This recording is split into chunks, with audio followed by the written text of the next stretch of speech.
Normalisation को, उनका कहना अध्यक्ष को लीगल मानता है। यह गलत जानकारी दी गई है। हाई कोर्ट और सुप्रीम कोर्ट नॉर्मलाइजेशन को एसएससी, रेलवे, आईआईटी जैसे गणित और साइंस आधारित परीक्षा में लीगल मानता है।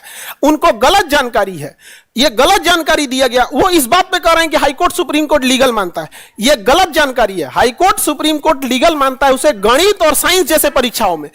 अब जैसे हम अगर भूसा लेके जाएं, भैंस का खाना लेके जाएं और कहें कि हाई कोर्ट और सुप्रीम कोर्ट से यह भोजन है कि नहीं है, तो हाई कोर्ट कहेगा हाँ भोजन है, सुप्रीम कोर्ट कहेगा भोजन है। तो क्या इस आधार पर कि हाई कोर्ट और सुप्रीम कोर्ट इसे भोजन कहता है, यह किसी मानव को खिला दें?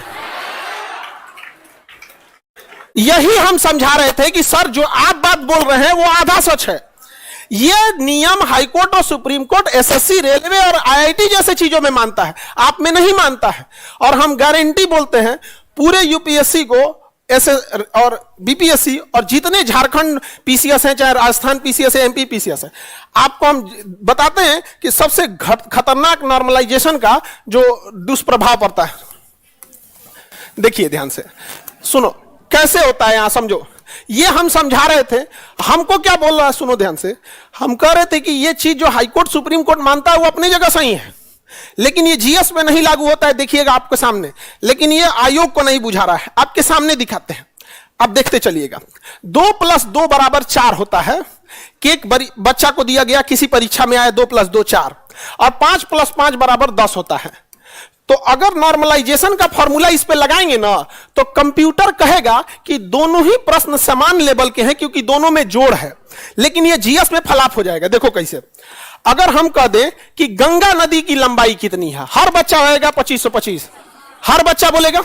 लेकिन किसी दूसरी परीक्षा में कह दें कि अफगानिस्तान के कुर्रम नदी की लंबाई कितनी है, केकरो नहीं पता है, बताओ भाई पता है तो अध्यक्ष महोदय नहीं।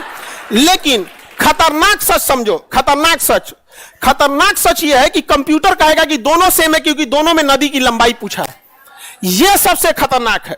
अगर हम आपसे कहते हैं पूरे यूपीएससी को और पूरे भारत को हम यह बात बोलते हैं कि अगर हम कहें कि गांधी जी का जन्म कब हुआ, गांधी जी का, सब बोलेगा 1869, सब बोलेगा 1869।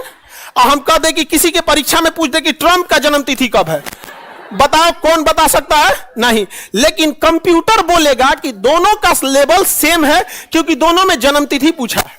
यह खतरनाक है। तो नॉर्मलाइजेशन का फॉर्मूला गणित के लिए बना है। किसके लिए बना है? गणित। यही हम समझा रहे थे कि आप जो बोल रहे हैं वो गणित के लिए सही है, लेकिन कुछ शिक्षकों को लगता है कि हम लोग नॉर्मलाइजेशन के फेवर में। अब बताओ, कोई बीपीएससी पढ़ने वाला विद्यार्थी या शिक्षक की इतनी तो समझ होनी चाहिए कि यदि कोई समर्थन करेगा तो सबके सामने करेगा।